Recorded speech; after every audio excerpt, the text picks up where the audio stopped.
你们好，你们好吗? Saya harap semuanya dalam keadaan sehat-sehat ya. Oke, kembali lagi di kelas online kita. Jadi kemarin kita sudah belajar tentang penggunaan te. Nah, hari ini kita akan belajar yang lain lagi. Tapi sebelum itu, saya akan review dulu sedikit tentang PR yang kemarin ya. Nah, untuk PR terjemahan kemarin ternyata banyak sekali dari kalian yang menggunakan Google Translate ya.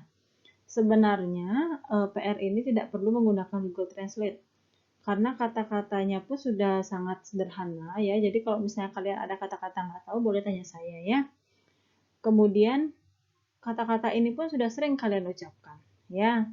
Jadi kalau misalnya kayak tidak ada itu kan meyo ya. Jadi tinggal dimasuk-masukkan saja. Oke, kita review dulu beberapa kalimat yang sangat banyak salah ya di tugas kemarin. Oke, kita review dulu kalimat yang paling banyak salahnya ya. Jadi hampir semua hampir setengah lah ya. Setengah lebih ya. Banyak banget yang salah di soal ini. Oke, kita lihat kalimatnya. Kalimatnya adalah barang yang kamu beli masih di gudang. Saya cari sebentar. Nah, di sini barang yang kamu beli yang saya kuningin ini adalah penggunaan te yang ketiga ya. Jadi barang, nah barangnya itu diletakkan paling belakang, barang adalah tungsi ya. Kemudian yang kamu belinya diletakkan di depan. Kamu adalah ni, beli adalah mai. Berarti barang yang kamu beli adalah ni mai te tungsi ya.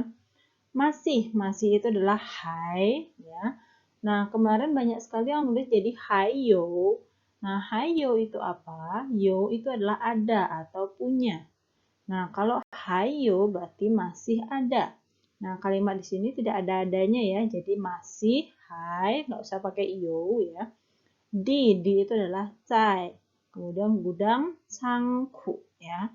Jadi ni mai de dongxi hai zai cangku ya. Saya zhao itu cari ya. Sebentar isya. Nah, sebentar ini banyak sekali yang nulis teng isya ya. Teng isya itu apa sih artinya? Isya itu artinya sebentar.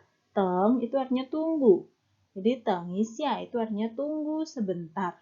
Nah, banyak sekali yang salah ya. Jadi kalimat ini saya cari sebentar, nggak usah pakai teng ya. Jadi zhao isya. Oke, sekarang kita lihat contoh yang lain ya. Jadi verb ditambah isya. Ya, verb itu adalah kata kerja ditambah isya. Contohnya, cao isya. Ya, cao mencari, isya sebentar. Jadi cari sebentar. Teng isya, tunggu sebentar. Kan isya. Kan itu apa? Kan itu lihat. Lihat sebentar. Shi isya. Shi itu apa? Shi itu artinya coba. Ya, jadi shi isya, coba sebentar. Ya, jadi bukan shi teng isya, salah ya. Jadi shi isya, kan isya, teng isya, zhao isya itu adalah verb ditambah isya. Ya. Ini ya paling banyak salah dari kalian ya. Jadi ini harus diingat. Isya itu artinya sebentar, teng itu artinya menunggu. Satu lagi yang banyak sekali salah adalah waktu kalian mengerjakan tes yang di link itu ya. Banyak sekali salah di bagian ini. Jadi kalimat dia sangat cantik dan adik perempuan yang lucu ya. Jadi di mana sih penggunaan te itu? Coba kalian lihat lagi slide penggunaan te yang kemarin saya kirimkan. Jadi di belakangnya te itu sudah pasti kata benda ya. Jadi te itu digunakan untuk menerangkan kata benda. Jadi misalnya 我的衣服 baju saya. Ya, jadi kata bendanya adalah baju, diterangkan menjadi bajunya saya. Ya. Kemudian yang kedua, contoh kedua, 漂亮的衣服 baju yang cantik. Ya. Jadi bajunya bagaimana? Baju yang cantik. Ya. Yang ketiga misalnya, 他买的手表. Ya, jadi jam tangan yang dia beli. Jam tangan yang bagaimana? Jam tangan yang dia beli. Jadi yang di belakang te itu sudah pasti kata benda. Penggunaan te itu adalah digunakan untuk menerangkan kata benda tersebut. Nah, contoh kalimat di sini, dia sangat cantik. banyak sekali yang jawabnya 漂亮的她 gitu ya. Nah, coba kita lihat di sini. Dia, ta, sangat, hen, 漂亮, itu cantik. Ini kan kalimat biasa, bukan menerangkan benda ya. Jadi bukan dia yang cantik. Nah, kalau gitu baru 漂亮的她. Ya, dia yang bagaimana? Dia yang cantik. Nah, tapi kalau di sini kan tidak menerangkan dia. Ya, bukan menerangkan suatu objek ya, tapi ini kalimat yang biasa. 她很漂亮, cuma kalimat pernyataan. Dia sangat cantik ya.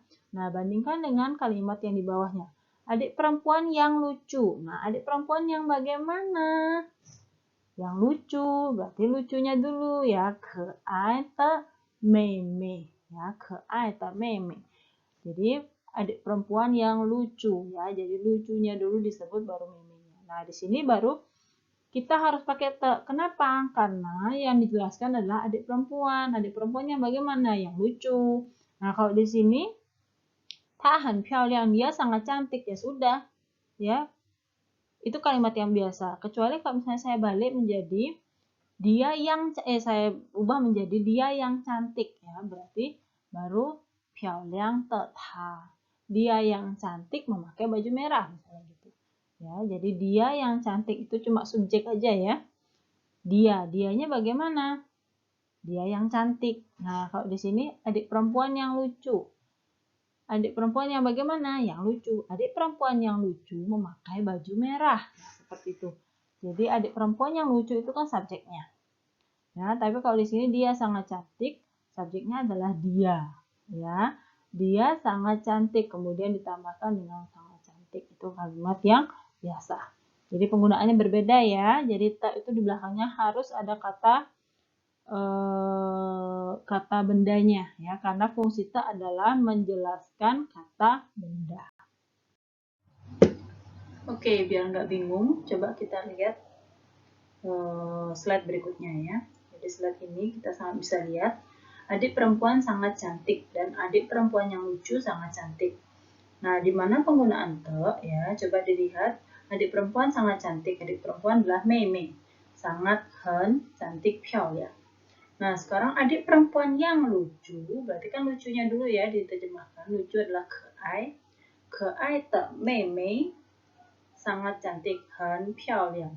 Nah, di sini yang saya kotak merah ini adalah subjek ya. Jadi, yang di atas subjeknya adalah 妹妹, yang di bawah adalah 可爱的妹妹.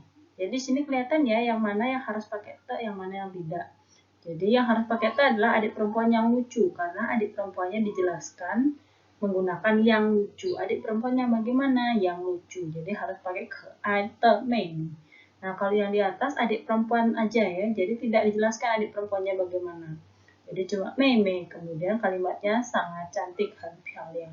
Kalau yang di bawah 可爱的妹妹很漂亮.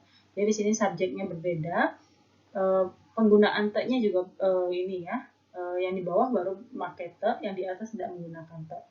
Yang di bawah kenapa pakai te? Karena kata bendanya dijelaskan. Jadi 可爱的妹妹. Nampak ya? Ngerti ya? Kalau masih tidak ngerti boleh tanya saya ya. 可以问我. Oke, hari ini kita akan belajar apa?